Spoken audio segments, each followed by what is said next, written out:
See, excellence doesn't happen by mistake. No one's ever been successful on accident.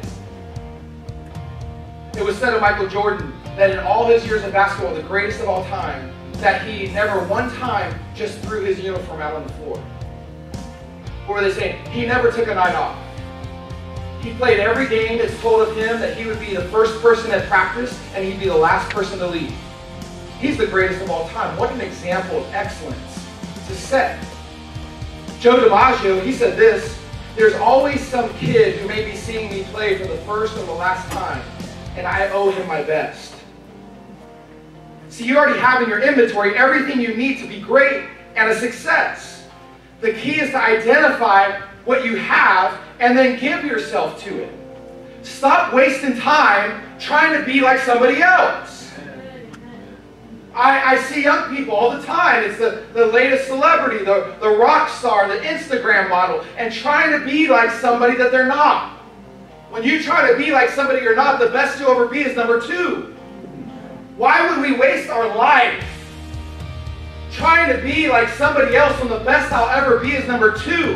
When I could be the greatest success there's ever been being me. You're born an original. Don't die a copy. Say, just be yourself. Just be yourself. Bo Jackson, greatest athlete ever, he said this. He said, God gave me an arm like a rifle. And he gave me the ability to run like a deer.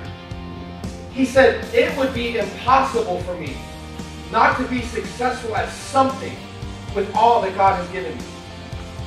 God has put in us incredible gifts, Leah. Amazing gifts. And you'll think, well, I don't have much. But you know what? That's because we're always blind to our own gift. That's why when God called Moses, Moses said, what are you talking about? I stammer. I can't even speak correctly. When he called Gideon, Gideon said, I always relate to Gideon. Gideon said, I'm from the neighborhood. My family, I don't have positive male role models. My mom couldn't provide a whole lot. My brothers are drug addicts. My oldest brother is in Pelicans Bay. My middle brother's an active gang member. And you're telling me you want to use me? You can't possibly use me. And God called him a mighty warrior. See, we're blind to our gifts. That's why the great preachers I've traveled with, every time I'm in an altar with them, will come to me at some point and say, how'd it go? How'd it go? Altars are packed. People are getting saved and set free. You're an amazing preacher. What do you mean, how'd it go? Because we're blind to our gifts. We're all called to be great at something. You just identify what's in you.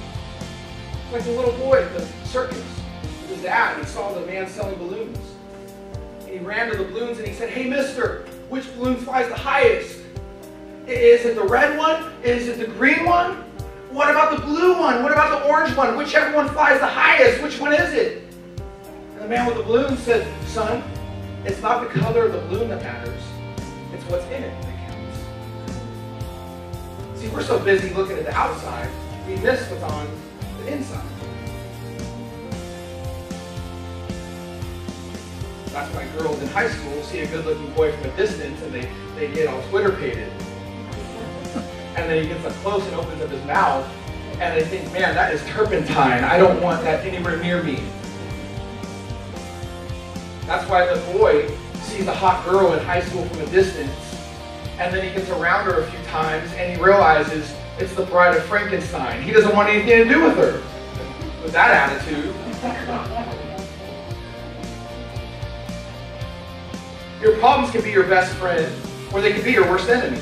With the right perspective, your problems will promote you to where God has called you. The Israelites said Goliath was too big to kill. David said he's too big to miss. See, it's impossible to grab hold of the things of God when our hands are full of the things of the world. Say that again, Dean. I will. It's impossible to grab a hold of what God has for me when my hands are full of the things of the world. David had to let go of Saul's armor and weaponry to pick up what God had for him. Some stones. To do the impossible, you have to see the invisible. Don't be frustrated or discouraged when others aren't enthusiastic or excited about your vision. God didn't show it to them, he showed it to you. Surrendering all is what we have to do, is surrender. That's how we walk through our small beginnings. We surrender our will, we surrender our life, we're crucified in Christ. It's no longer I who live, but Christ in me, and now I'm free from the opinions of people so I can go out and walk in the call that God has made on my life. So it's about the surrender. See, surrender will cause you to quit on your plans. Giving up will cause you to quit on God's plan. We're not of those who give up and shrink back, but we're the army of God, and we go forward. The armor of God was given in Ephesians 6.